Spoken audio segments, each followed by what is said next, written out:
শুধু 13 না 2 নম্বর ওয়ার্ড মিলেই জয়েন্ট আমাদের অনুষ্ঠান। আমি 2 নম্বর ওয়ার্ডের সভাপতি এবং আমার একটা হোমওয়ার্ক হিসাবের জন্য আমি পাশের ওয়ার্ডে গিয়ে দাঁড়িয়েছি। দুটো ওয়ার্ডেই আমার যা ভোট অন্তত সায়ন ইংরেজকে 4 থেকে 5 হাজার ভোটে আমরা নির্বাচিত করব।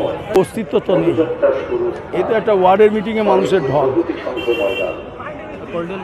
আমাদের নেতৃত্বে একটাই কথা বলেছে, মোদি গভর্নমেন্টের কী আছে, ইডি সিবিআই এগুলোকে দিয়েই আমাদের ভোটের সময় আমাদের দলীয় নেতৃত্বকে ডিস্টার্ব করছে। এছাড়া কাজে ভোট মিটে গেলেই, লোকসভা নির্বাচন মিটে গেলেই এগুলোকে আর হদিশ পাওয়া যায় না। আর যাদের জেলে পুড়েছে সব জামিন হবে। এটা তো তৃণমূল কংগ্রেসের জয় হয়েছে।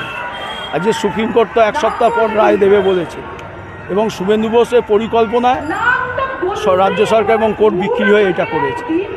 সায়নিজকে জিতলে সায়নিজের সংগঠনের মেয়ে আমাদের যুবনেত্রী, আগের থেকে অনেক বেশি ওনাকে পাবো আমরা। কংগ্রেস গালি তো চুচ্চ, বামপন্থী আমলে এর থেকে ক্যানিং ভাঙর থেকে এর থেকে আরও বেশি অত্যাচার হতো, সে তুলনা কিছুই হয়নি।